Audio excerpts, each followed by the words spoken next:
Hello again, everybody. I'm Joe Zedalis from NJ.com with my colleague Pat Lanni, and we're here to preview the non-public Group 3 championship game between DePaul and St. John Vianney.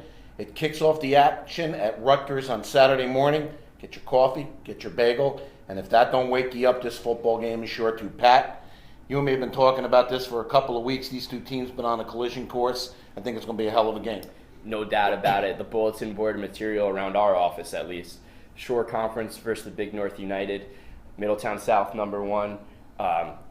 Obviously this could be a big mission, bragging rights game for the Shore Conference if they can get that signature win over the Big North United, the highly touted conference up there in Bergen County and Passaic County.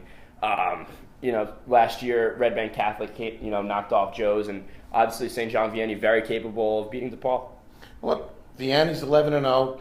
And while their offense gets all the notoriety, what people probably don't know is Vianney plays incredible defense. They have given up 80 less points this year than they did a year ago. No shutouts last year.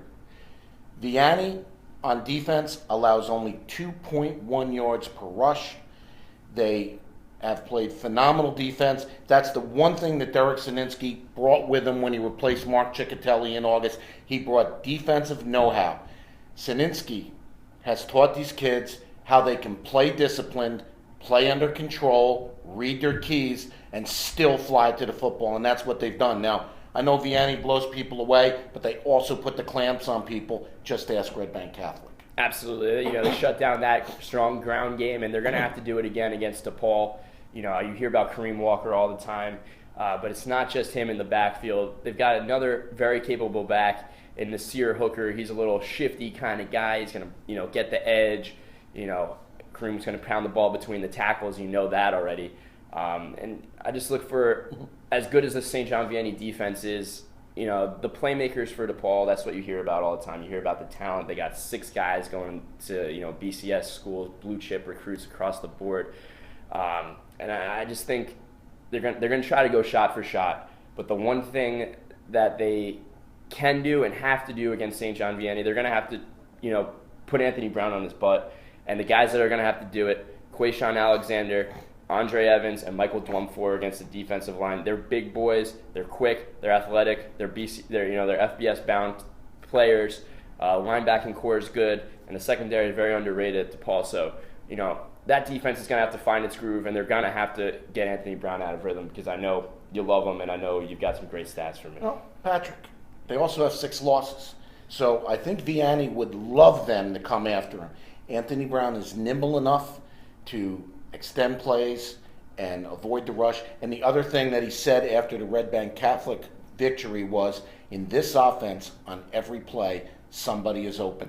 This kid is incredibly accurate. He's 95 of 143 for 117 yards, 30 touchdowns, 4 picks. 30 touchdowns, 4 picks. So, and he does not get put on his back very often. He'll get rid of the ball. And the other thing is, I think if DePaul comes going over Anthony Brown, coming after Anthony Brown, it opens up to an underrated rushing game. Vianney averages 8.5 yards per carry as a team. And here's the other thing that we were talking about, the Vianney defense. They haven't given up 1,000 yards yet in 11 games. They've only given up 869 yards passing. They've only given up 1,412 yards compiled. So I think it's going to come down to defense for Vianney. I think they're going to look for stalemates at the line of scrimmage, and then they're very athletic in the back 7. They got guys who can do things, who can make plays. They're opportunistic on defense. I think they're going to hope for a turnover, a fumble, a pick, a tip ball, and try and take advantage of it. I believe, Patrick, that Vianney is going to get a couple of key stops that's going to let them win the football game. Absolutely. I mean, they could take DePaul out of it early. That's the type of offense they have, and I know you're looking for them to do that. I think DePaul, they've played in so many close games. You mentioned the 6 losses. 5 of those were on the last play type games. I mean, they've been there. They could have won every single game they lost. So, I think DePaul is battle tested. That's a word I throw around all the time, but when you play in the Big North United and you play a national schedule, that's an appropriate phrase. And I'm not discrediting St. John Vianney. They're explosive and they're a great team. I just don't think they've seen the every down type player that DePaul is going to bring and throw at him. Well, I'll disagree with you there because I think they see that every down type of player every day in practice because they go against each other. Fair enough. And I think that Vianney scores enough points and plays enough defense, and they're going to finish number 2 in the state. It'd be a big statement for the short conference for sure if they're able to do that. No doubt about it.